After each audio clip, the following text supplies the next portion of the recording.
오늘 원자공학 세미나 제8강 시작하겠습니다. 오늘은 SK 하이닉스의 안현 부사장님 모시고 SK 하이닉스의 현재와 미래, 제목은 이렇게 돼 있는데 이제 반도체, 특별히 그 난드, 메모리, 그다음에 이제 SSD 이런 개발을 이끌고 계시는 안현 부사장님의 어떤 그 비전, 그다음에 그 중요성 이런 것들에 대해서 듣겠는데요. 안현 부사장님은 우리 학과 85학번이세요. 그리고 이제 박사를 홍상희 교수님, 지금은 은퇴하셨는데 홍상희 교수님한테 박사를 플라즈마 분야로 받으시고, 플라즈마가 여러분 잘 아는 대로 핵융합에만 적용되는 게 아니고 이제 플라즈마 식각 같은 걸 해가지고 반도체 회로를 이제 그리고 그러는데도 플라즈마가 사용되는데, 그쪽으로 이제 진출을 하셔서 2000년에는 이제 현대전자라고 있었어요. 거기 입사하셔서 지금 이제 21에서 상무까지 진급하셨는데, 이 뒤에 이제 양력이 있는데 직접 좀 설명을 해주시죠, 부장님. 부장님 부탁드립니다. 우리 박수로, 소리는 안 들려도 박수로 환영해 주시기 바랍니다. 네.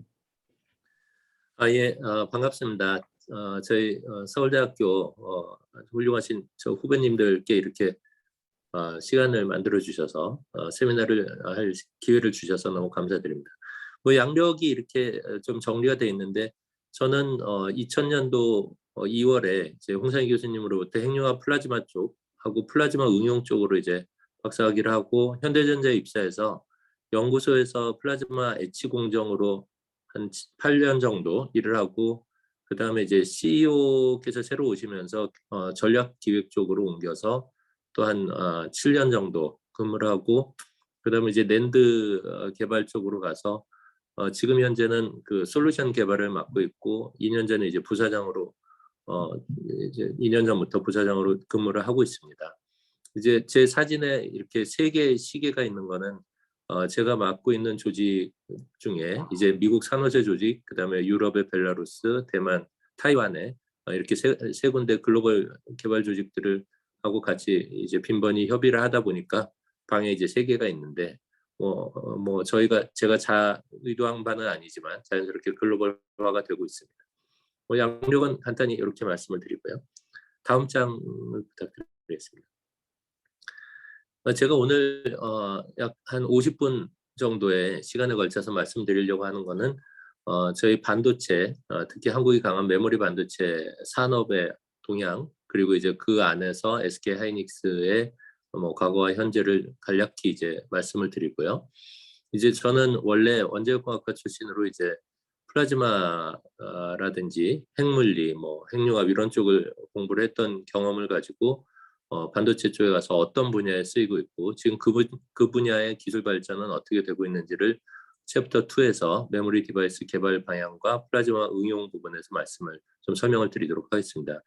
이게 이제 약간 그 범위가 1번은 좀 비즈니스 와이즈하게 좀 큰 그림에서 보는 거고, 2번은 이제 조금 디테일한 깊이 있는 기술 분야이긴 한데, 그거 2개가 사실 엮이는 것이 어떻게 보면 메모리 반도체의 숙명인데, 이 반도체 산업 자체가, 기술 개발 자체가 상당히 종합과학적이기 때문에 그렇게 좀 이해를 해주시면 좋을 것 같고요. 그다음에 챕터 3에서는 한 5장 정도에서 저희 디지털 세상의 미래하고 저희 하이닉스가 어느 분야를 앞으로 바라보고 있는지 그런 것들을 좀 말씀드리면서 끝에 1장 정도 제가 이제 저희 후배님들께 드리고 싶은 말씀을 정리했습니다. 다음 장 부탁드립니다. 지금 저희가 보통 반도체라고 하는 거는 사실은 그 안에 들여다보면 메모리는 약 한 27%, 4분의 1이 조금 넘고요. 이거는 이제 레버뉴 와이즈니까 금액 기준이고, 나머지 73%는 이제 시스템 반도체 또는 우리나라에서만 쓰는 용어인데 비메모리 반도체라고 해서 이 안에 이제 로직, 그다음에 마이크로 프로세서라든지 센서류, 아날로그 이런 것들이 다 들어갑니다. 그래서 CPU도 이 안에 들어가고 퀄컴이 만드는 모바일 AP도 다 이 시스템 쪽에 들어갑니다. 저희 하이닉스는 지금 요 메모리 쪽, 디램과 낸드 쪽하고, 그다음에 아주 큰 물량은 아니지만 시스템 반도체 쪽에 8인치 파운드리를 조금 하고 있습니다. 어쨌든 전체 반도체 시장은 뭐 저희 한 500조 이상 되지만 메모리 반도체 시장만 해도 20년 기준, 2020년 기준 140조 이상이고 저희가 그 중에서 한 20% 이상을 좀 점유를 하고 있습니다. 다음 장 부탁드립니다. 이제 최근에 뭐 여러 가지 뉴스 뭐 또는 매체를 보시면은 뭐 메모리 디램 가격이 뭐 떨어진다 또는 뭐 메모리에 겨울이 왔다 그래서 모건 스탠리나 뭐 일부 증권사들이 이제 윈터 이즈 커밍 이렇게 얘기를 하시는데 사실 이제 저희 메모리 저만 해도 20년 넘게 메모리 쪽에 종사한 사람으로서 보면 이게 95년부터 전체 시장의 변화인데 메모리 시장이 변하고 막대 그래프의 위쪽이 디램 시장, 아래쪽이 낸드 시장인데 메모리 시장은 기본적으로 사이클 산업이고 수요 탄력적이기 때문에 수요가 급증하는 때에는 시장의 사이즈가 전년 대비 뭐 20-30% 이상 커지고 시장이 또 수요가 줄어들면 줄어들고 하지만 전체적인 추세는 계속 우상향으로 저희가 그걸 이제 CAGR이라고 하는 누적 성장률로 볼 때는 뭐 수십 프로 이상 계속 성장하는 그런 산업이라고 볼 수 있습니다. 그래서 크게 보면 컴퓨팅 시대라고 하는 PC가 막 확대될 때 시장이 커졌고 그다음에 모바일 스마트폰이 들어오면서 2007년부터 또 시장이 커졌고 2016년, 17년부터는 데이터 센터가 커지면서 이제 역시 또 시장이 커졌고 앞으로 이제 AI, 자율주행 이런 부분들의 시장 성장 요인을 예상하고 있습니다. 다음 장.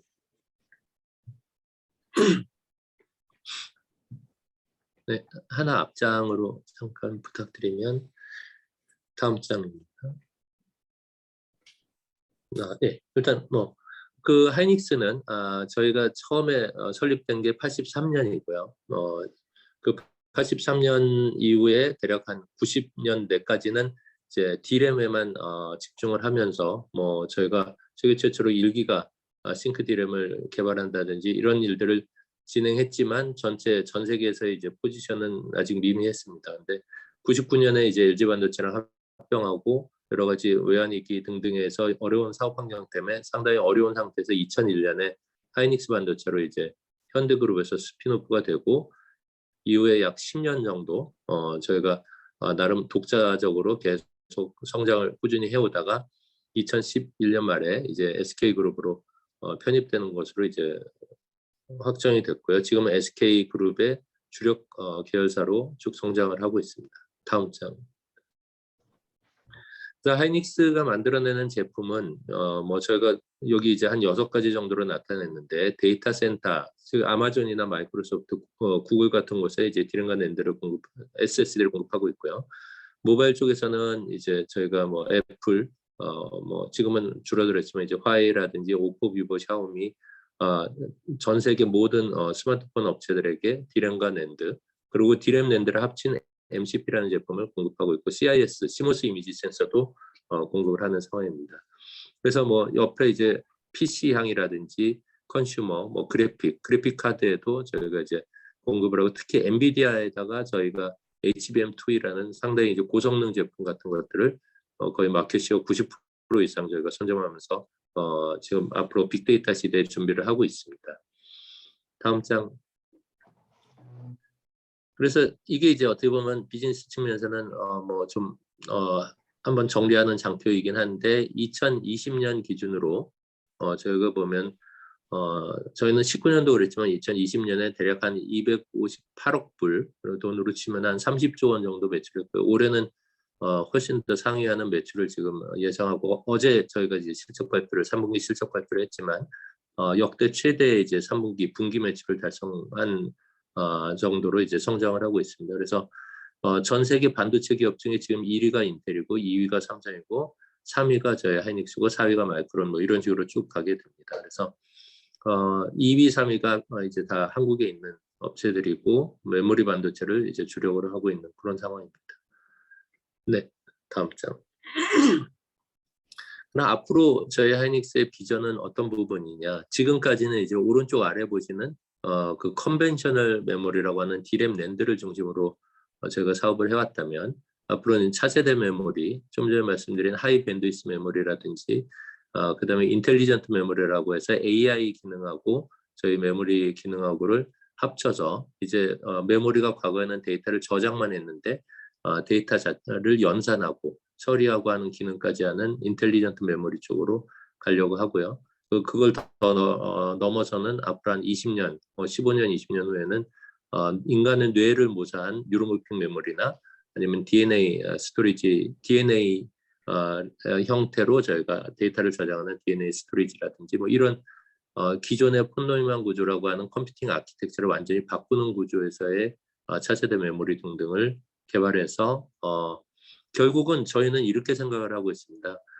그 컴퓨터라고 하는, 그러니까 결국 데이터를 저장하고 가공하고 연산하고 해서 어떤 부가가치를 만드는 모든 컴퓨팅 산업은 크게 보면 계산을 하는 프로세서와 그 다음에 데이터를 저장하는 메모리 두 가지로 나뉠 수 있는데, 이 영역이 앞으로 서로 퓨전을 하면서 데이터 처리와 저장의 기능이 가까이 붙어서 함께 진행하는 그런 쪽으로 발달을 할 거고, 저희는 이제 메모리의 강자로서 그런 차세대 메모리, 차세대 아키텍처에 대한 준비를 충분히 하겠다라는 부분이 있고요.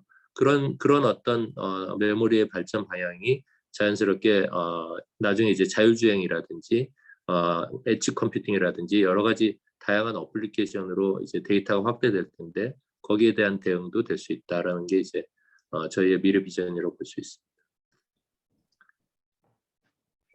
그리고 저희 물론 SK그룹 전체가 이 부분을 추진하지만 저희 하이닉스도 마찬가지로 저희 ESG를 지난 약 한 4년 전서부터 아주 적극적으로 추진하고 있는데, 결국 인바이러먼탈 환경 쪽 부분하고 그다음에 소셜 밸류라고 저희가 보통 얘기하는 동반 성장이나 사회 안전망 그런 부분들, 그다음에 G는 거버넌스인데 이제 결국 이사회 중심으로 투명 경영, 독립 경영을 추구하는 쪽. 그래서 이런 ESG 액티비티를 저희가 2030년까지 영역별로 목표를 정해놓고 하고 있습니다. 국내 기업 중에는 처음으로 아리백을 저희가 먼저 선언을 하고 카본 넷제로를 향해서 이제 저희가 사용하는 전력이라든지 여러 가지 물질들을 친환경적으로 또는 그런 에너지로 바꾸는 쪽에 많이 추진을 하고 있고요. 저는 회사 내에서는 원자력이라든지 핵융합의 어떤 그런 친환경 측면을 많이 나름 PR을 하고 있습니다. 네, 다음 장. 이 장표는 이제 약간 도발적이기도 하고 이제 저희가 나름대로 한번 정리를 해본 건데, 앞에서 말씀드린 것처럼 이제 상당히 메모리 반도체 산업이 아주 경쟁이 치열하고, 저희가 그 기술 발전이 무어의 법칙에서 얘기하는 것처럼 18개월마다 집적도가 그 2배로 증가하는 그런 형태의 무한 경쟁을 하다 보니 지난 30년간 이제 반도체 산업이 끝없이 이제 그 기술 발전이 이루어졌는데, 저희가 좀 하드웨어 부분이지만 이제 자동차 산업하고 비교를 해보면 파워 소모의 양을 30년 전에 비해서 지금 줄인 거를 적용을 한다면 기름 1리터로 이제 지구 2바퀴를 도는 효율을 만든다든지, 속도 측면에서는 저희가 30년 전에 비해서 지금 속도가 수천만 배 빨라지면서 이제 그 자동차에 한번 비유를 해봤습니다. 이게 약간 재밌는 비유지만 그냥 참고하시도록 하는 거고요. 결국 이 장표에서 제가 말씀드리고 싶은 것은 인더스트리 전체에 이제 그 경쟁을 통해서 계속 기술 발전을 하고, 그렇게 기술 발전을 통해서 만들어낸 가치를 우리의 고객들이 훨씬 더 데이터를 싸고 안전하게 저장할 수 있도록 하는 그런 부분. 그게 이제 장기적으로 보면은 처음에는 PC에서 시작해서 그다음에 서버, 지금은 모바일 기기의 데이터 센터까지 이렇게 다양한 정보를 쉽게 또는 값싸게 저장할 수 있는, 활용할 수 있는 그런 계기가 됐다라는 게 이제 저희들의 일하면서 가지는 어떤 보람이나 논리라고 말씀드릴 수 있겠습니다. 다음 장. 롤스로이스는 자동차로 40불만 줘도 롤스로이스급의 그런 고급차를 살 수 있게 된다 이건 거예요? 예, 사실은 최근에 들어서 이제 데이터 센터 때문에 수요가 늘어나서 그렇고, 지난 1990년대에서부터 2015년까지를 보면은 D램 가격은 해마다 약 20%에서 30%씩 해마다 떨어졌습니다. 낸드 가격은 지금도 해마다 20%에서 30% 떨어지는 게 정상입니다. 그러니까 아마 저희가 접하는 어느 제품보다 올해 대비 내년 돼서 가격이 20%씩 떨어지는 제품은 사실은 그렇게 흔치 않습니다. 근데 동일 이제 그걸 가능한 네, 동일 그렇습니다. 용량 네. 대비. 예. 네, 용량 대비 그렇습니다. 네. 지금 저희가 이제 앞에서 그 하이닉스의 주력 산업인 D램과 낸드에 대해서 주로 말씀을 드렸는데, 사실은 CPU가 있고 D램가 있고 낸드가 있는데 그 사이사이에 이제 새로운 메모리들이 많이 생깁니다. CPU 바로 밑에 캐시 SRAM이고 그건 CPU 안에 있는 거라서 그건 기존의 메모리라고 보면, 그 캐시와 D램 사이에 HBM이라고 해서 D램의 이제 성능을 스피드를 뭐 극단적으로 올린 그런 제품이고요.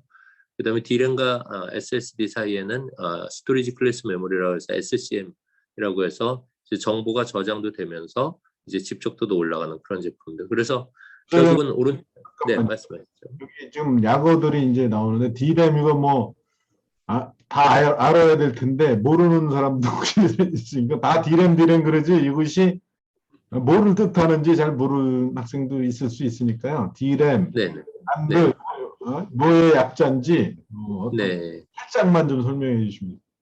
네, D램은 다이나믹 랜덤 액세스 메모리라고 해서요. 사실 이제 그 뭐 약자는 그렇지만 그 의미는 다이나믹이라는 의미가 얘기하듯이 이제 저희가 정보를 D램에 저장을 하기 위해서는 계속 리프레시라고 하는, 그러니까 일정 주기 63ms/s마다 한 번씩 그 정보를 다시 써줘야 됩니다. 그러니까 저희가 그 D램 안에 캐피시터라고 하는 구조에 전자들이 저장돼 있는데 이 전자가 시간이 지나면 리크가 됩니다. 없어집니다. 그래서 그 부분을 마치 물이 조금 새어 나갔을 때 계속 물을 보충해 주면서 이제 그 정보를 유지하게 하는 겁니다. 그런 측면에서 이제 D램은 속도는 아주 빠르지만 그런 정보 저장 때문에 리프레시를 계속 해주는 부분이 이제 전력 소모가 높고요. 그다음에 집적도, 다시 말해서 이제 그게 더 많은 트랜지스터가 그 안에 집적, 인티그레이션 되는데 한계가 있기 때문에 D램은 가격이 상대적으로 좀 비쌉니다. 이제 낸드는 이제 저희가 이제 뭐 원래는 정식 명칭은 낸드 플래시 메모리라고 해서, 예전에 이제 플래시 메모리라는 게 결국 E2P 롬이라고 해서 Electrically Erased and Program Random Access Memory인데, 결국 그 이 낸드는 D램과 달리 정보 저장 부분을 옥사이드나 이런 절연막으로 완전히 둘러싸거나 해서 정보가 유실되지 않습니다. 정보가 한번 저장되면 계속 뭐 저희가 정해놓은 게 뭐 1년이면 1년, 뭐 3개월이면 3개월 유지가 됩니다. 그래 이제 그런 기능이 사실 어떻게 보면은 최근에 이제 뭐 어떤 범죄 같은 게 있을 때 수사를 받을 때 스마트폰을 가져다가 그 스마트폰 안에 있는 낸드를 분석을 해보면 그 안에 이제 뭐 전화를 건 기록이라든지 이런 것들이 나오게 되는 이유인데요. 그래서 낸드의 경우에는 정보를 non volatile로 이제 저희가 정해놓은 뭐 수개월 또는 수년을 저장할 수 있는 반면, 그리고 이제 싸게 만들 수가 있습니다. 낸드는. 근데 단점으로는 이제 그 느립니다. 오퍼레이션 속도가 D램에 비해서 뭐 수백 배에서 1000배 정도 느립니다. 그러니까 결국은 D램과 낸드의 쓰임새는 아주 비싸지만 아주 빠른 용도로 메모리를 만들어서 사용할 것이냐, 아니면은 느리지만 조금 싸고 안정적으로 오래 정보를 저장하기 때문에 그런 부분을 쓸 것이냐. 마치 이제 하드디스크 드라이브는 이제 자기 물질에다가 정보를 저장하니까 그 경우에는 훨씬 더 뭐 정보를 조금 더 오래 저장할 수 있겠지만, 대신 하드디스크 같은 경우에는 정보를 쓰는 속도가 낸드보다도 또 수십 배에서 수백 배 느립니다. 그리고 이제 덩치가 크고 뭐 모터가 돌아가야 되기 때문에 소음이 커지죠. 그래서 그런 이 메모리의 계층별로 이제 각각의 장단점이 다 있어서 적재적소에 이제 그걸 잘 시스템을 갖추는 아키텍트들이 이제 시스템 측면에서 잘 활용을 하는 부분입니다.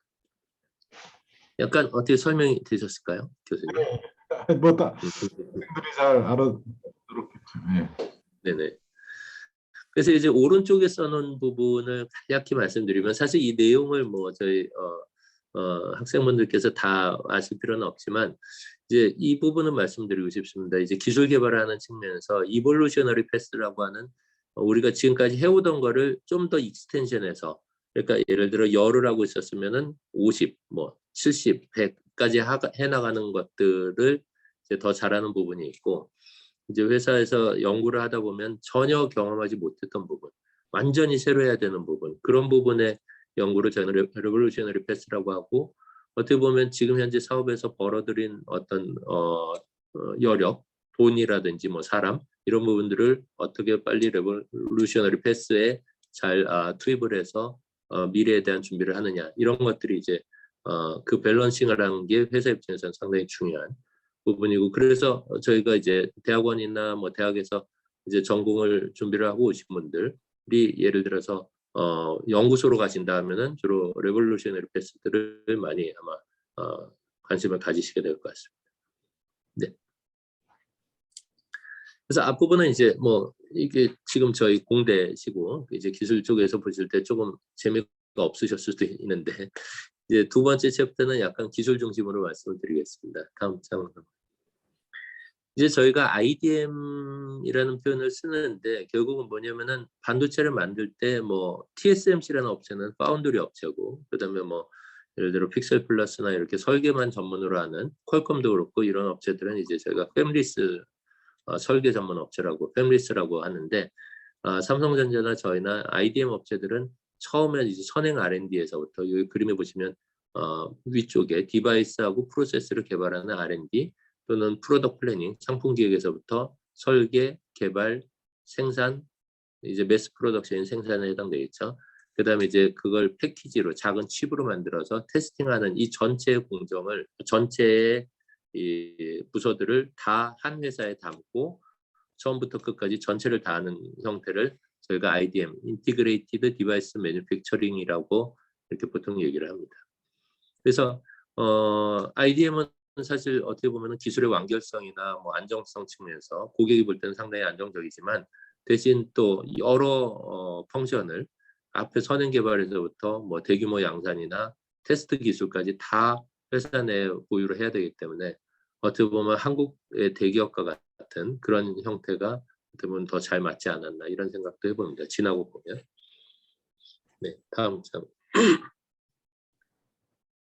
이제 요 장표가 조금 복잡합니다. 요거를 이제 제가 여러 장으로 만들까 하다가 그래도 뭐 이제 좀 뭐 설명을 잘 드리는 게 좋을 것 같아서 말씀을 드리면, 지금 이제 그 보통 반도체 공장 이제 TV에서 보시면 이제 뭐 하얀 이렇게 가운 같은 걸 입고 뭐 앞에 마스크 쓰고 방진복이라고 하는 클린 걸 입고 클린룸을 들어가거든요. 클린룸이 보통 1세제곱미터당 뭐 파티클이 먼지가 하나 정도 있는 정도로 이제 청정도로 유지하는데, 그 클린룸에서 진행되는 게 지금 왼쪽에 웨이퍼 퍼브리케이션이라고 하는 프론트엔드 공정입니다. 이게 시간은 웨이퍼가 제일 처음에 들어가서 웨이퍼 기준으로, 여기는 이제 사람도 중요하지만 웨이퍼가 상당히 중요하고 웨이퍼를 아주 보물처럼 대하는데, 이 웨이퍼가 쭉 공정들을 진행해서 나올 때까지 대략 한 3개월에서 4개월 정도 걸립니다.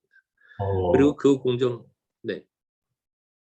그 공정들이라는 게 결국은 뭐냐면, 제일 왼쪽에 웨이퍼는 처음에는 그 실리콘 단결정으로 두께 한 0.7 미리, 그러니까 한 700 마이크로, 뭐 하여튼 되게 얇게 이거를 이제 저희 SK 실트론이나 아니면 시네츠나 뭐 썸코나 이런 웨이퍼 회사에서 이거를 만들어서 얇게 만들어서 이제 저희한테 공급을 하면, 그걸 가져다가 저희는 그 위에다가 얇은 필름을 막을 만드는데, 그 방법이 이제 디퓨전하고 심필림이라는 두 가지 방법, 얇은 막은 디퓨전으로, 좀 두꺼운 막은 심필림이라는 공정에서 이제 막을 만들게 됩니다. 막을 자라게 하고, 이제 저희 그 뒤에서 말씀드리겠지만 그 플라즈마는 여기 심필림 공정에 주로 많이 쓰이고, 근데 최근에 디퓨전 공정에도 조금 도입이 되고 있습니다.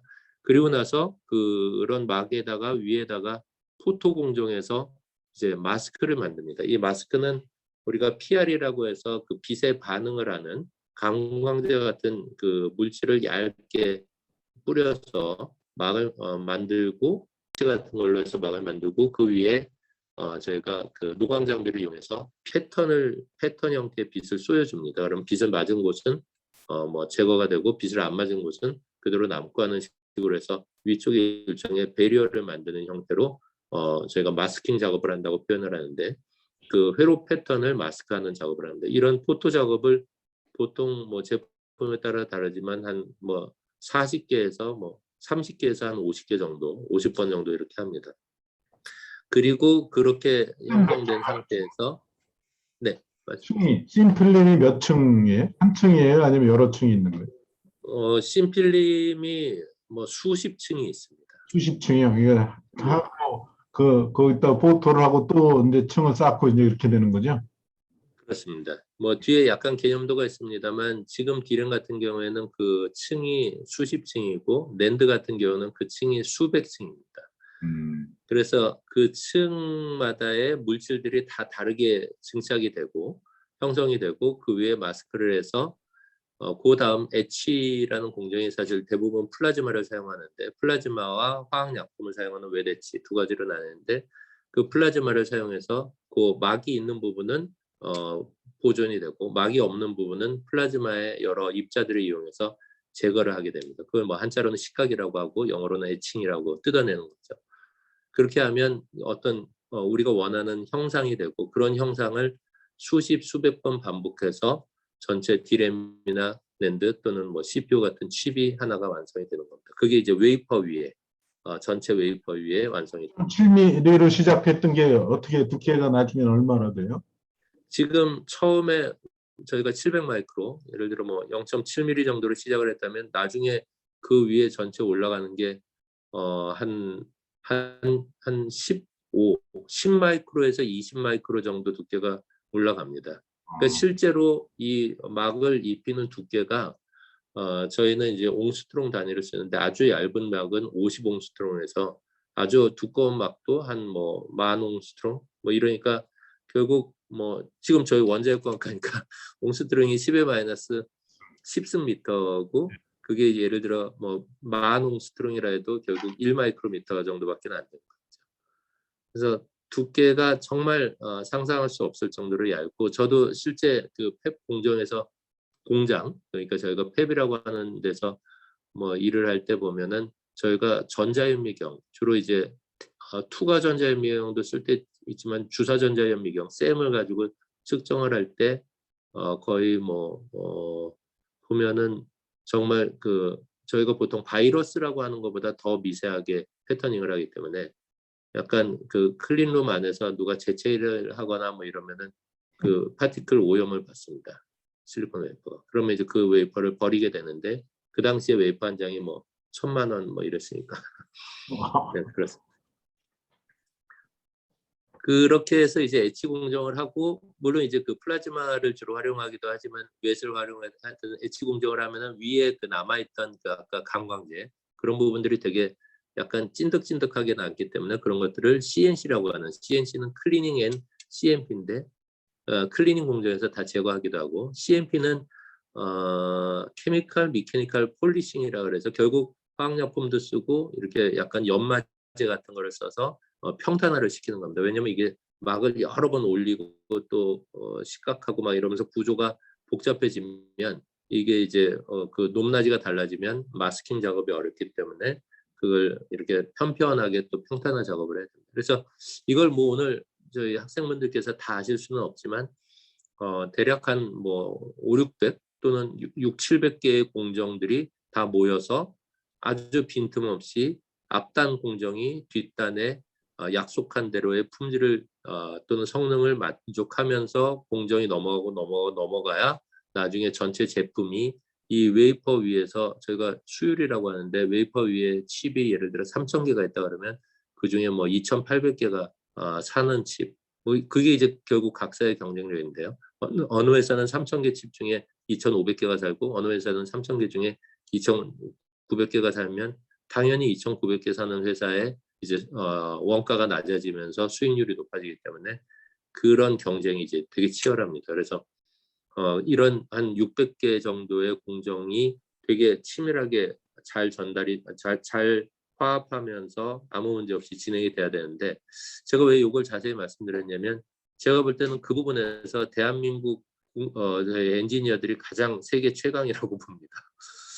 왜냐면은 그 이제 외국에 뭐 제가 어느 특정 나라를 말씀드릴 건 아니지만 그런 협업의 관점에서 보면은 외국 경우에는 상당히 이제 뭐 자기 주장이 강하거나 또는 이제 자기가 이만큼을 반드시 해내겠다고 했던 그런 어떤 성능이나 품질을 만족 못 시키고 넘어가서 나중에 그런 게 드러나거나, 그래서 이제 저희들끼리는 이 반도체 공정이나 이쪽 기술 개발을 하는 사람들은 되게 솔직하고 협업을 잘해야 되고, 그다음에 뭐 서로 팀워크가 잘 맞는 그런 조직이어야 된다는 얘기들 많이 하는데, 아무튼 그렇게 이제 전 공정 팹에서 진행하는 프론트엔드를 진행하고 나면, 그다음에 그 웨이퍼에 아까 좀 전에 제가 말씀드린 뭐 어떤 제품은 2,000개, 어떤 제품 5,000개, 뭐 1,000개 뭐 이렇게 칩들이 쫙 위에 이렇게 패턴을 가지고 형성이 되면 그거를 저희가 레이저 커팅으로 다 그걸 자릅니다. 잘라서 물론 웨이퍼 상태에서 테스트를 하고, 그 다음에 이제 그걸 레이저로 자르고 그 위에 이제 에폭시 같은 걸 해서 보호를 해주는 필름을 입혀서 하나하나의 칩으로 만드는 과정이 패키지고요. 그 패키지를 다시 한번 또 테스트를 해서 불량품을 걸어내고, 그거를 이제 나중에 고객이 원하는 형태로 만들어서 고객의 세트에 바로 장착할 수 있게. 보통은 이제 우리가 뭐 솔더링이라고 하는 이제 서피스 마운팅 형태의 볼 타입으로 해서 주거나, 아니면 과거에는 이제 뭐 약간 바퀴벌레 발 달린 것 같은 그런 FPGA 같은 형태를 주거나 뭐 그렇게 되어 있습니다. 네, 여기까지가 넘어갔고요. 그래서 이제 좀 전에 제가 잠깐 수율의 개념에 대해서 말씀을 드렸는데, 결국 메모리 디바이스의 개발 목표는 얼마나 높은 용량을 얼마나 하이 퀄리티로, 그러니까 스피드도 빠르고 전력은 조금 없고 그다음에 되게 안정적으로 동작하는 그런 하이 퀄리티를 구현하고, 제일 또 중요한 게 얼마나 로우 코스트로 가느냐. 왜냐면 웨이퍼 단위로 이게 생산이 진행이 되기 때문에, 사실은 웨이퍼가 25장 모인 랏 베이스로 생산이 되기 때문에 그 웨이퍼 한 장에 얼마나 많은 칩을 올리느냐. 그러려면은 최대한 이 다이를 작게 만들어야 되고, 그래서 오른쪽 아래 설명드린 것처럼 뭐 여기 원 필드, 원 다이 뭐 이걸 다 외우실 필요는 없고, 로우 코스트 칩 사이즈를 작게 만들어야만 이제 결국 경쟁력을 갖습니다. 이 부분에서 아마 삼성과 SK 하이닉스가 D램 랜드, 특히 이제 D램에서 가장 앞서서 했기 때문에 1999년에 전 세계 40여 개 정도의 1990년대 중반에 전 세계 40여 개 정도의 D램 회사가 있었는데, 결국 지금 2020년 현재 전 세계 3개의 D램 회사만 남고 나머지는 다 퇴출되는 그런 과정을 이제 이겨냈다, 이렇게 말씀드릴 수 있습니다. 다음 장 넘겨주십시오. 그럼 어떻게 하면 그 하나의 칩을 작게 만드느냐?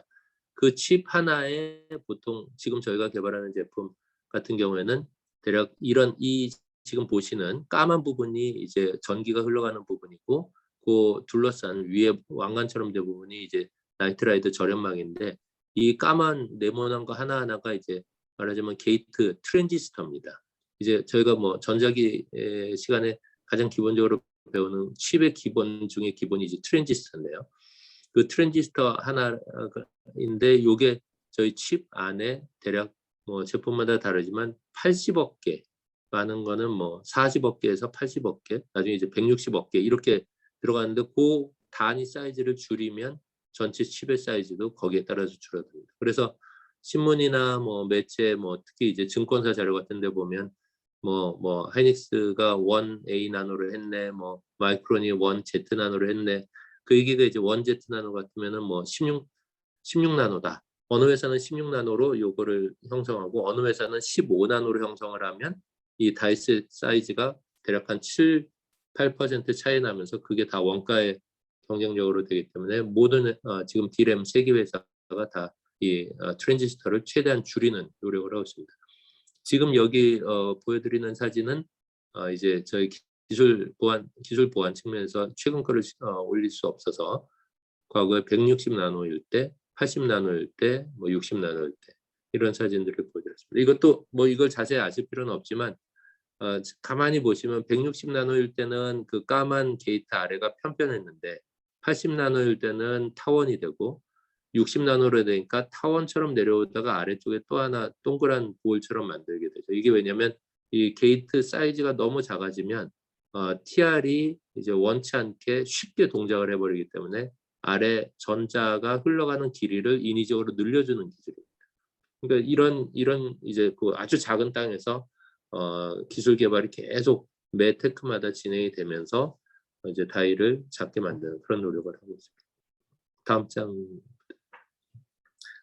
이제 낸드는 뭐 최근에 이제 뭐 여러 가지 기사를 보시면은 지금 뭐 마이크론이 맹추격을 하고 있고, 뭐 삼성이 제일 앞서 있고, 뭐 SK 하이닉스도 최근에 인텔을 인수하고, 뭐 낸드 176단을 뭐 막 개발하고 막 이러면서 쫓아가고 어쩌고 막 이런 얘기들이 한참 나오는데, 결국 그게 낸드는 이게 적층을 지금 많이 하면서 집중도를 높이고 있습니다. 그래서 저희가 많이 쓰는 사진인데, 두바이에 있는 부르즈 칼리파라는 고층 빌딩이 이제 뭐 바닥이 한 140m에 높이가 800m라면 지금 저희가 개발하는 낸드 제품은 바닥이 100이라면 높이는 5000, 바닥이 1000이라면 높이는 5만. 그래서 에스펙트 레이저가 50 이상인데 이게 조만간 100을 넘어갈 것으로 예상이 돼서 뭐 정말 그 작지만 좁은 데서 이제 극한 기술을 개발하고 있고요. 다음 장 넘겨보시면 그냥 이미지만 보시면 될 것 같습니다. 그래서 저희가 한 2014년, 15년까지는 주로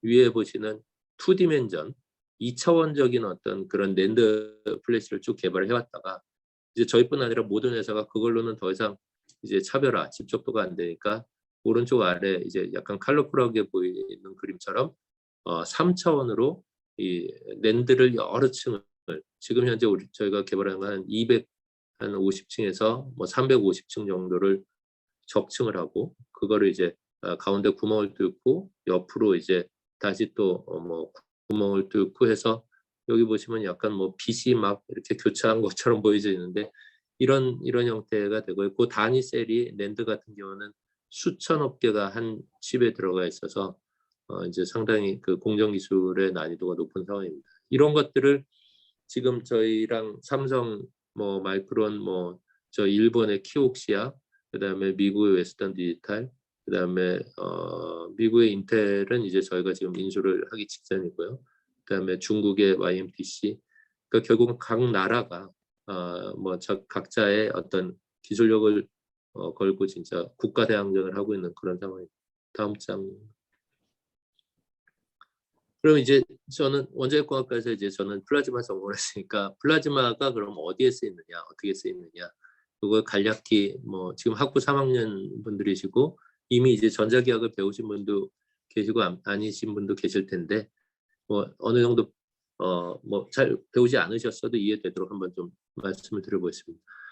플라즈마는 저희가 이제 온도, 에너지 상태에 따라서 낮은 에너지 상태일 때 고체, 솔리드에서 에너지가 올라가면서 리퀴드, 그다음에 가스, 기체로 가고 기체를 더 가둬놓고 온도를 올리면은 이제 플라즈마 상태로 되면서 열적 분해가 일어나서 전자와 이온 그리고 이제 중성 입자들이 이제 존재를 하게 되겠죠. 그래서 여기 위에서 세 번째 보시면 부분적으로 이온화된 기체, 이온화 정도가 뭐 1% 이하지만 그래서 그 부분적으로 이온화된 기체고 쿼지 뉴트럴리티를 전체적으로는 중성이고 가장자리에서만 이제 포텐셜을 느끼고 그다음에 그래서 컬렉티브 비헤이비어를 하는 이런 형태를 반도체에서 잘 이용할 수 있습니다. 그래서 다음 장 넘겨보시면 이제 이게 전기를 인가해서 전압을 인가해서 인위적으로 이제 DC 플라즈마를 만드는 경우인데 실제 저희가 쓰는 거는 대부분 다 RF 플라즈마입니다. 근데 이제 개념은 비슷하기 때문에 그래서 전자가 캐소드에서부터 나오거나 프라이머리 아니면 도중에 이제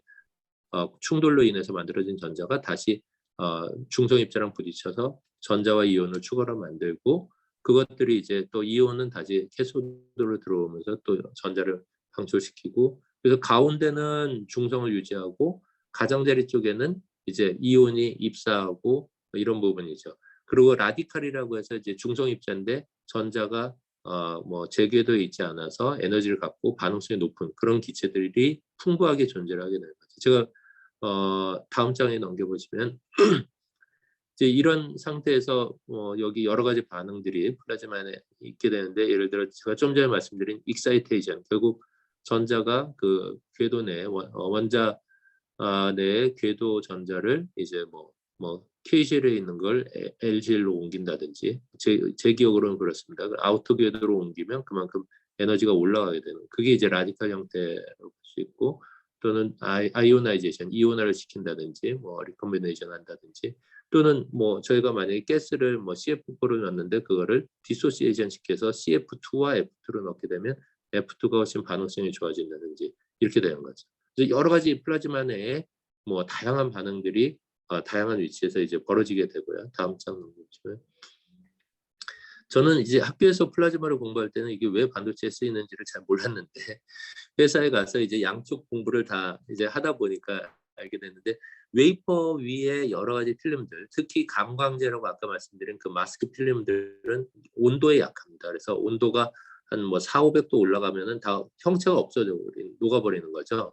그래서 온도를 낮게 유지하면서 걔네들이 마스크 역할을 해서 그 아래 여러 가지 형상들을 만들려면 낮은 온도인데 뭔가 화학 반응은 되게 활발하게 일어나는 그런 에너지원이 필요했던 것. 그런 가스의 콤비네이션, 집합체와 에너지원이 필요했는데 플라즈마가 그 안에 활발한 전자의 활동으로 인해서 라디칼들을 만들고 또 거기서 발생된 이온들이 웨이퍼로 입사를 하면서 웨이퍼 표면에 이제 본딩을 케미컬 본딩을 되게 약화시키면서 그 가려지지 않은 부분들의 웨이퍼 표면에 있는 물질들이 빨리 반응해서 휘발하는, 그러니까 증발해서 바깥으로 베큐um 펌프를 통해서 나가게 하는데 플라즈마만큼 정말 딱 맞는 툴이 없는 거죠. 그래서 저 위에 식을 보시면 AB 플러스 CD 두 개, 하나는 가스고 하나는 고체라고 보면 그것들이 이제 플라즈마를 켜서 반응을 시키면은 AC도 휘발을 하고 BD도 휘발을 하고 E라는 원소도 휘발을 하는 거죠. 아주 대표적으로 예를 들어 CF4와 그 다음에 O2와 그 다음에 SI 실리콘을 이렇게 반응을 시킨다고 보면 CF4에 있는 F가 실리콘하고 반응해서 SiF4가 돼서 날아가고 여기 남아있는 C는 저희가 소량의 O2를 넣어주면 CO나 CO2가 돼서 날아가게 돼요. 그래서 결국은 식각을 하는데 아주 유용한 툴이 된다. 그리고 이런 장치가 이제 플라즈마 장치고 이거를 만드는 전 세계에서 가장 큰 회사가 어플라이드 머티리얼, 그다음에 램 리서치 코퍼레이션, 그다음에 텔, 도쿄 일렉트릭. 근데 이렇게 그 외에도 이제 몇 개 더 국내는 주성이라든지 유진텍 뭐 이런 회사들이 있는데 어쨌든 지금 저희 뭐 저희 과 제가 기억하기로는 90학번, 뭐 88학번 이런 저희 후배들이 지금 램이나 뭐 어플라이드 뭐 이런 쪽에 근무를 하고 있습니다. 네, 박준홍 박사나 뭐 이런. 그래서 이원 다음 장. 네. 네, 교수님 혹시 뭐 말씀하실 게 있으신가요? 이원재 박사라고 어플라이드 머티리얼스에 있는데. 네네, 거기도 계시고요. 네.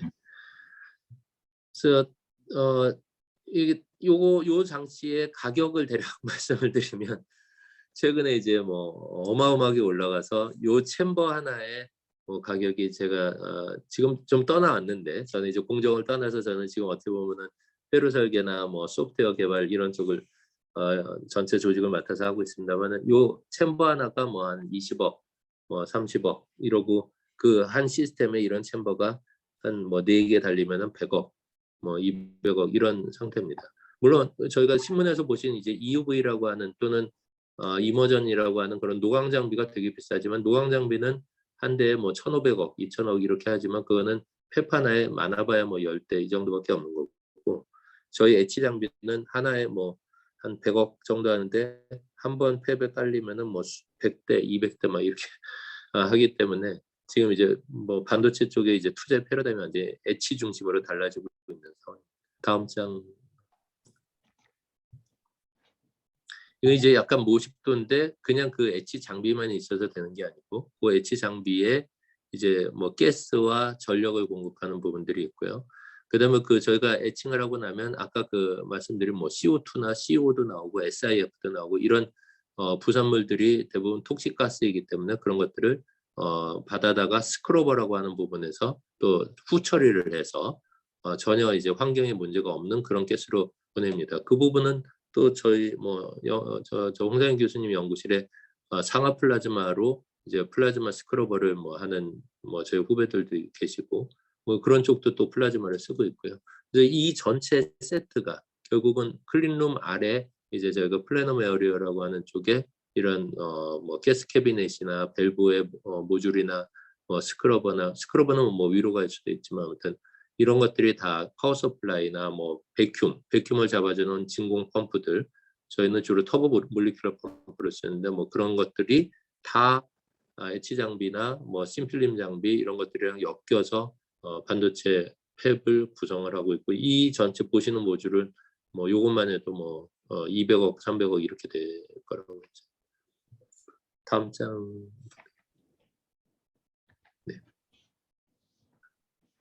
결국은 이제 잠깐 앞에 목차를 잠깐 말씀드리면은 이제 그 메모리 디바이스 개발과 플라즈마 응용이라는 부분이 제가 이제 플라즈마 기술도 조금 말씀을 드리고 메모리가 뭐 싸고 고성능이고 뭐 대용량이고 이렇게 만들어야 된다고 말씀을 드렸는데, 그냥 한마디로 요약을 해서 말씀드리면 극한 기술에 가서 일을 하고 있다 이렇게 보시면 되고요. 저희가 지금 플라즈마 에칭하는 거를 뭐 예전에는 저희가 지금 좀 전에 말씀드린 플라즈마가 보통 저희가 온도가 뭐 150도, 200도 이내에서 관리가 되는데, 최근에는 웨이퍼 온도를 마이너스 50도 막 이렇게 극저온으로 해서 이제 폴리머 제너레이션을 억제를 한다든지, 그다음에 아까 제가 말씀드린 그 두께 같은 것도 옛날에 뭐 제일 얇은 게 50옹스트롱이었다면 지금은 뭐 20, 30 또는 더 낮은 막을 만들어서 그런 것들을 배리어로 해서 에칭을 한다든지, 그래서 그런 극한 기술을 계속 극복해 나가는 과정이라고 볼 수 있고요. 근데 이제 챕터 3에서는 지금까지 말씀드린 것과는 좀 다르게, 그럼 왜 이렇게까지 극한 기술을 저희 연구소에 수천 명이 또는 뭐 생산 쪽에는 수만 명이, 저희 전체 임직원이 3만 5천 명 정도 되는데 왜 이렇게 개발을 해야 되는가, 이거에 대한, 그리고 저희는 앞으로 이렇게 개발해서 어떤 세상에 기여를 하려고 하는가, 그걸 좀 말씀을 드리려고 합니다. 다음 장.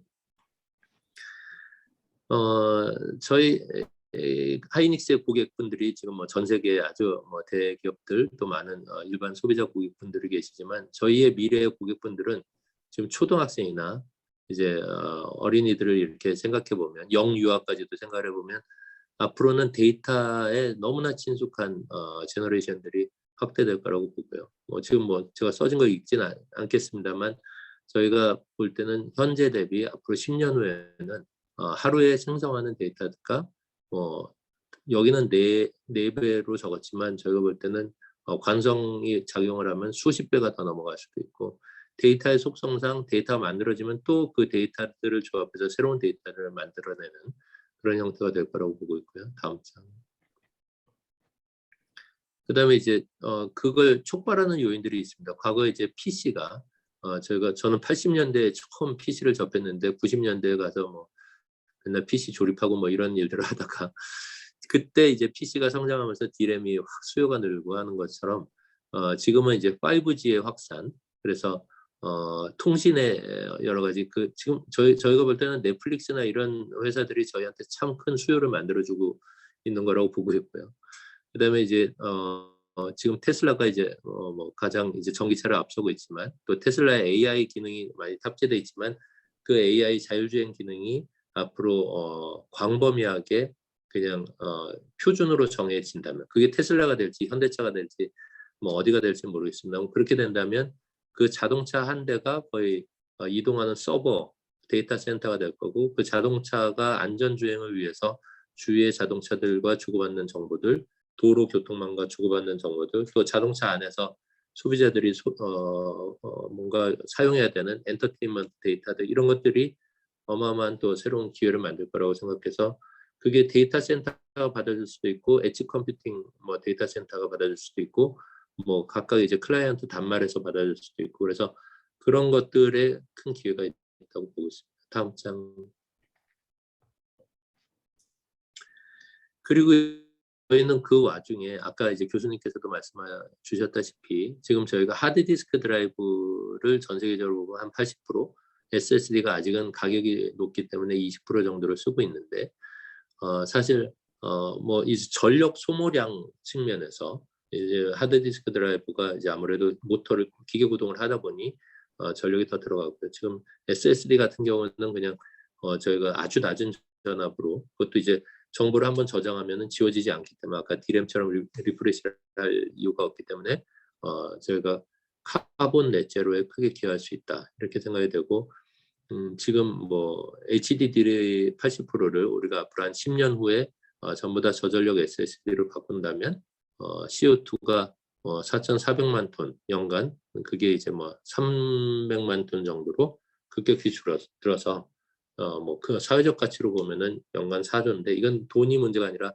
최근에 이제 뭐 글로벌 워밍에 대한 카본 넷제로는 당연히 이제 추진해야 될 방향이기 때문에 저희가 하는 일이 환경을 보호하는 쪽으로 잘 얼라인돼 있다, 이렇게 보고 있습니다. 다음 장. 자동차 쪽은 이제 사실은 이제 저희가 헤닉스가 메모리 회사인데 자동차를 해라고 이제 자동차에 관계가 있나 그러시지만, 지금 이미 저희가 차량용 D램이나 차량용 그 모바일 제품, 낸드 제품을 eMMC 형태로 이미 공급을 하고 있고요. 그거를 이제 앞으로 SK 그룹 내에서 뭐 이미 신문에 많이 나오지만 SK 이노베이션이 뭐 SK 온이나 뭐 여러 회사들로 분할하면서 배터리 매니지먼트 시스템이나 이런 쪽을 적극적으로 하고 있고, 그다음에 텔레콤 쪽에서는 역시 뭐 T맵을 포함해서 이제 자율주행에 대한 준비를 되게 많이 하고 있고, 특히 5G에 대해서는 국내 최대 이제 통신업체 MNO 사업자이기 때문에 그런 부분들을 같이 이제 기술 개발을 협업해서 법이 허용하는 한에서, 이제 물론 뭐 서로 간에 이제 이상한 거래를 한다는 게 아니라 저희가 투명 경영을 통해서 SK 그룹 내에서 상당한 개발의 시너지를 협업을 낼 수 있을 거라고 기대를 하고 있고, 이게 이제 나중에 자율주행 세상이 올 때 저희가 충분히 경쟁력 있게 들어갈 수 있지 않나, 이렇게 보고 있습니다. 다음 장. 네, 이게 이제 마지막 장입니다. 뭐 제가 사실 원자력공학과에서 그것도 박사학위까지 하고 이제 반도체 회사로 가서 또 21년 정도 22년씩 근무를 하면서 이제 사실 뭐 저희 주 교수님께서 이제 좋은 기회를 주셔서 세미나를 하면서 제가 플라즈마 쪽에만 주로 집중해서 말씀을 드리는 게 맞을까, 이런 생각을 많이 했습니다. 그래서 마지막 장표로 이걸 썼는데, 사실 기술의 발전 방향은 앞으로 어떻게 될지 어느 누구도 예측을 못하는 것 같습니다. 그래서 그런 경우에 저희가 가장 중요하게 생각하는 것은 새로운 기술을 이제 학습하는 그런 역량이다라고 이제 마이클 포터라고 경영학의 이제 부루가 얘기를 했는데요.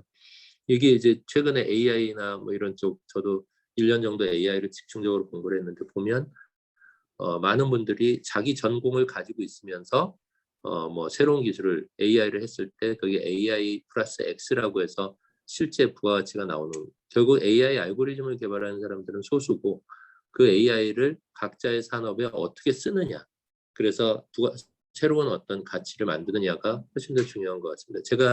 제가 아는 바로는 뭐 지금 나용수 교수 같은 쪽도 예전에 저희 같은 실험실에 있을 때 보면은 AI를 활용해서 이제 토카막 내 퓨전 플라즈마의 거동 같은 연구를 하고, 이런 여러 가지 첨단 학문들, 첨단 기술들의 융합, 그리고 그 융합을 선제적으로 리드하는 분들이 되게 앞으로 미래 21세기에는 아주 큰 역할을 하실 수 있지 않을까 하는 생각에서 이 장표를 한번 정리해봤습니다. 네, 예, 지금 시간이 5시 52분인데 대략 시간을 마쳤습니다, 교수님. 이상 발표를 마치겠습니다. 아주 오늘 재미있고 박수. 아주 오늘 유익하고 흥미롭고 이제 또 여러분들이 이제 진취적인 그런 생각을 할 수 있는 얘기를 많이 해주셨는데, 일단 뭐 이해가 좀 덜 됐든가 더 깊이 알고 싶다든가 하는 그런 질문 있으시면 좀 먼저 해주세요. 아무나 마이크 켜고 먼저 얘기하면 돼요.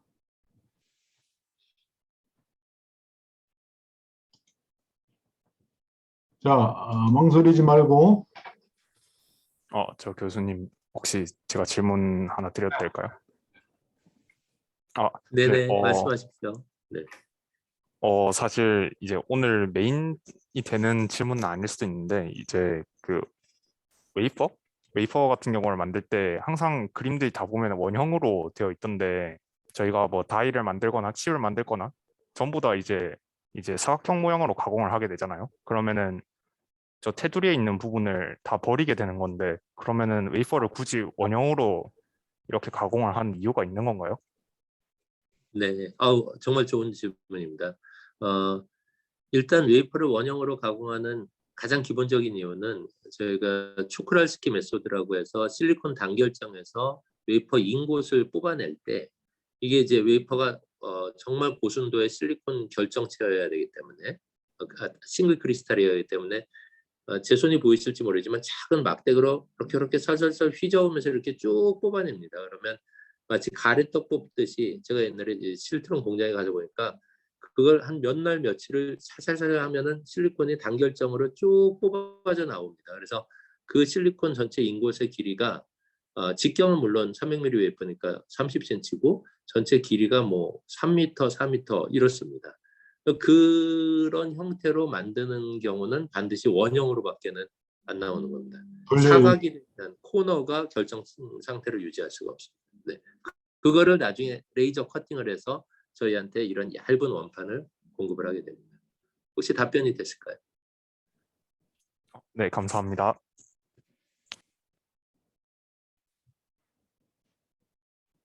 다른 질문? 그래서 네네.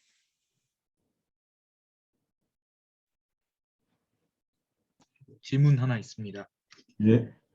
이제 앞선 질문하고 비슷하게 이제 웨이퍼에 관련돼서 질문인데 갈수록 이제 점점 더 고밀도로 집적화가 될 경우에는 한 번에 이제 웨이퍼의 이제 공정 실패가 이제 굉장히 많은 규모의 셀들에 이제 손상을 입혀가지고 사용이 불가능해질 텐데 이렇게 점점 이제 기술이 발전할수록 리스크가 커지는 거에 대해서 어떻게 대처를 하시는지 그게 궁금합니다. 네, 예, 그것도 정말 좋은 질문이십니다. 이 갈수록 고집적화가 되면서 아주 작은 뭐 공정의 변동이나 장비의 변동으로도 이제 지금 말씀하신 것처럼 어택을 받고 그래서 수율이 쭉 떨어지고 이런 일들이 벌어지기 때문에 근데 이 웨이퍼가 나중에 나와서 테스트를 하려면은 뭐 아까 말씀드린 대로 처음 들어가서 100일이니까 만약 중간 정도에 문제가 생겨도 50일 동안 그 문제가 계속 웨이퍼의 수만 장, 수십만 장이 이제 누적이 되죠. 그래서 저희가 지금 채용하고 있는 방법은 각 장비마다 저희가 그 인스펙션을 그 장비 자체에서 어떤 문제가 있는지 없는지를 측정을 해서 그 장비의 여러 파라미터를 측정을 하는 거죠. 그리고 그런 측정 결과들을 조합해서 AI 알고리즘 같은 거를 이용해서 지금 이 며칠 동안 진행한 웨이퍼들에는 이런 문제가 있다, 없다 이런 것들을 약간 인포메이션을 모으고 있습니다.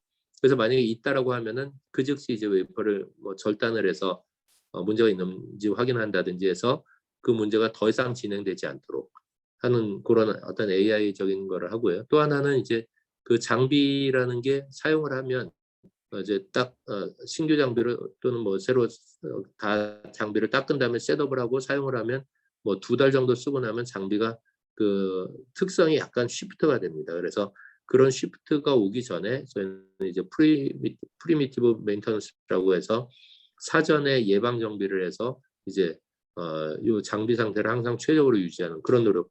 이제 제가 지금 말씀드린 거는 극히 일부인데 이런 노력들을 최대한 해서 그 팹 안에 있는 상태를 공정이나 장비의 상태를 항상 저희가 의도한 디자인된 대로 유지하도록 하는데 또 기술을 계속 발전하고 기술을 개발하고 거기에 이제 돈을 쓰고 있습니다.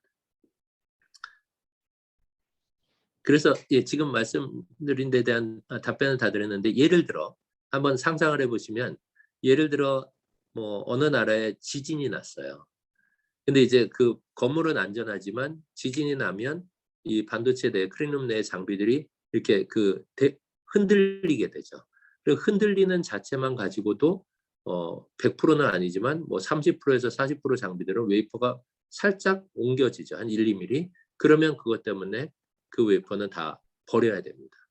그 지진 또는 또 지금 뭐 과거에 보면은 요새는 안 그러는데 과거에는 팹에 정전이 납니다. 그 이제 뭐 벼락이 떨어지든 아니면 뭐 변전소에 문제가 있든 뭐 그래서 정전이 나면 그 순간에 그 플라즈마가 꺼지게 되고 그때 이제 여러 개의 파티클이 수천 수만 개의 파티클이 웨이퍼에 쫙 소복히 눈처럼 쌓입니다.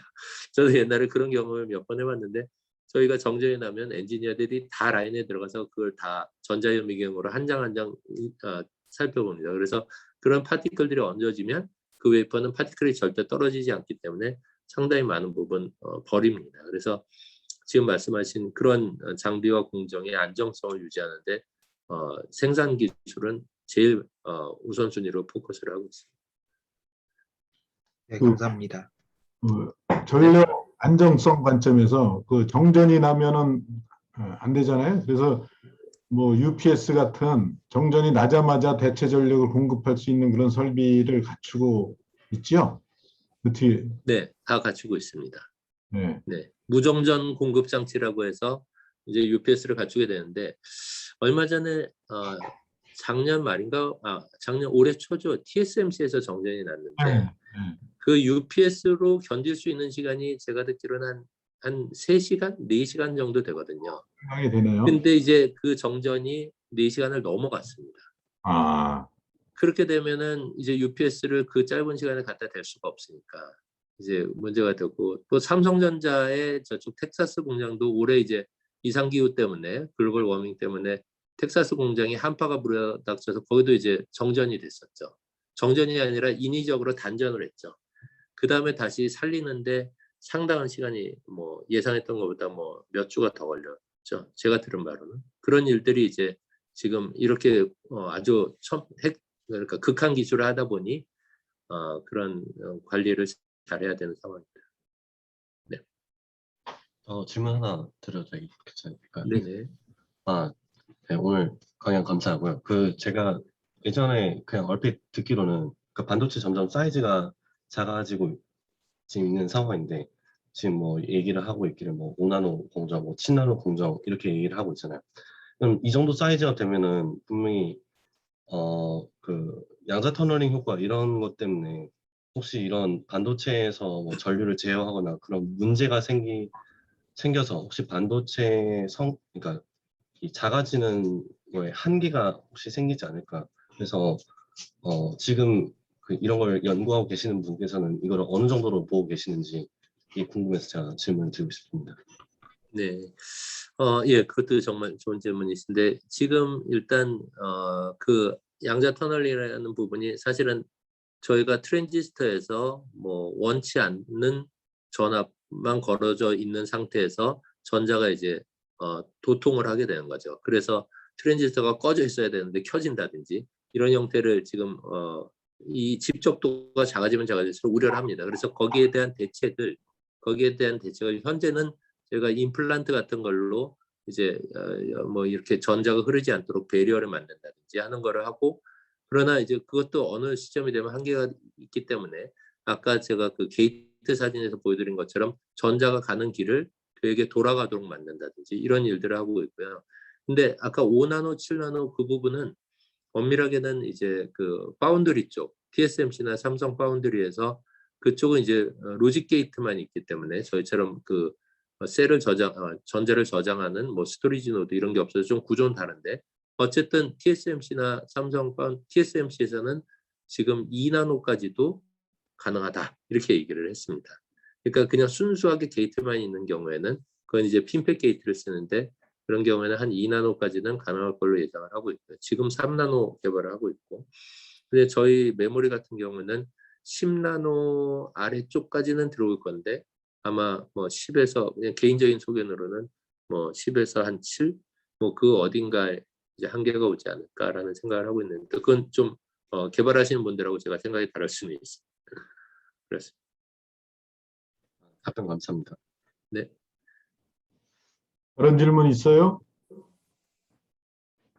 네, 학생들 질문 혹시 하나만 더 있으면 하시고 그동안에 하나 여쭤보겠는데요. 지금 이제 그 하이닉스에서 한 21년 이렇게 근무를 하시면서 경험도 많이 쌓고 이렇게 중요한 위치까지 올라가셨는데 이제 그 우리 학과에서 공부하셨던 거, 대학 박사과정에서 하셨던 게 현장에서 일하시는데 어느 정도 도움이 됐고 뭐 여기 중요한 말씀을 하셨지만 자꾸 새로 배워야 된다라고 하셨는데 배울래도 이제 그 기반이 어느 정도 있어야지 새로운 걸 배울 수 있는데 그래서 이제 우리 학과에서 배우신 거하고 지금 하시는 일에 그 연관 관계하고 또 이제 이 플라즈마 쪽에 우리 학과 출신들이 현대전자, 아니 저기 하이닉스에도 몇 명 계시겠지만 이 반도체 분야 전체에 삼성이나 또 아까 같은 플라즈마 장비 만드는데 이런 데도 꽤 있을 거 아니에요? 어느 정도 규모로 지금 우리 과 출신들이 활약을 하고 있나요? 네.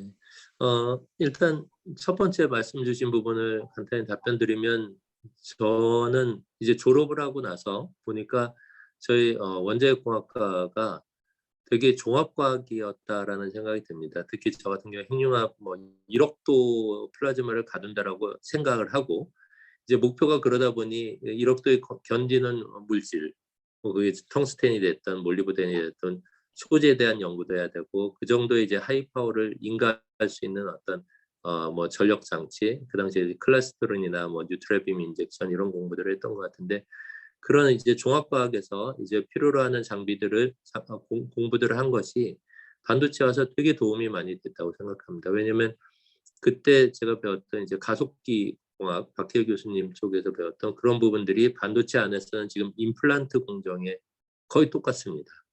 이온빔 가속기가 대부분 다 임플란트 공정이 지금 이온빔을 쓰고 있고요. 그 다음에 예전에 배웠던 그런 소재, 재료에 대한 부분들의 공부가 지금 제가 그 연구소에 제가 공정을 할 때에는 저희가 이제 실리콘을 비롯한 뭐 절연체, 도체, 뭐 반도체, 부도체 이런 것들이 다 소재에 대한 거기 때문에 그런 거를 이해하고 회사에서 바로 적응하는데 그게 도움이 됐고요. 그래서 어떻게 보면 예전에 제가 학과에서 종합과학이라고 하는 게 너무 어렵고 종합적으로 배우는 게 전문성이 떨어지는 게 아닌가라고 생각을 했는데 이제 반도체 업종이야말로 그 자체가 종합과학이기 때문에 아까 보셨던 옵틱도 들어가고 뭐 저희 전자기학 그다음에 기계공학 뭐 재료공학 뭐 다 들어가기 때문에 그런 부분에서 되게 도움이 됐다고 생각이 들고요. 지금 이제 저희 그 하이닉스 그다음에 삼성전자 쪽에 좀 더 많이 저희 전공하신 분들이 가 있고 제가 기억하기로는 예전에 파리학번에 최병용 박사, 뭐 김지수 박사, 83학번에 등서부터 시작해서 상당히 많이 계시고 그래서 삼성전자 하이닉스 다 합치면은 제가 한 8년 전에는 한번 다 모아서 저녁을 샀는데 그때 한 40명, 40명 정도 있었거든요. 근데 그 이후로 더 많이 들어오신 걸로 알아서 한 100명 정도는 계시지 않을까. 그 다음에 아까 말씀드린 어플라이드 머티리얼이나 램, 텔 이쪽은 실제 플라즈마 장비들을 만드는 회사이기 때문에 뭐 그쪽에는 이미 아주 높은 포지션에도 저희 후배들이 아주 중요한 역할을 하고 계신 걸로 알고 있습니다.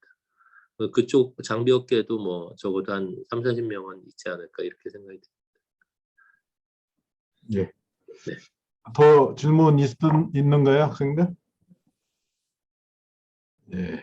그러면 오늘 굉장히 의미 있는 강의 들었는데 우리과 명칭이 원자력공학과가 아니라 원자핵공학과라는데 이제 특별한 의미가 있는 거예요. 원자력 발전소 이런 것만 하는 게 아니고 원자핵공학이 이제 원자핵으로부터 원자핵을 기원으로 하는 에너지와 입자를 다루는 학문인데 그 입자를 다루는 학문 플라즈마로서 이렇게 사회에 굉장히 유용한 그런 제품들 이런 걸 만들어낼 수 있는데 우리과 출신들이 굉장히 기여할 수 있으니까 여러분들 플라즈마 응용 그다음에 핵융합 쪽에도 관심을 많이 가지고 앞으로 열심히 이렇게 공부를 해주시고 나중에 이제 저쪽 하이닉스나 이런 쪽으로 진출을 하실 생각이 있으면 뭐 여기 이메일 이런 거 있으니까 나중에 연락하셔가지고 또 여쭤볼 거 있으면 여쭤보도록 그렇게 하십시오.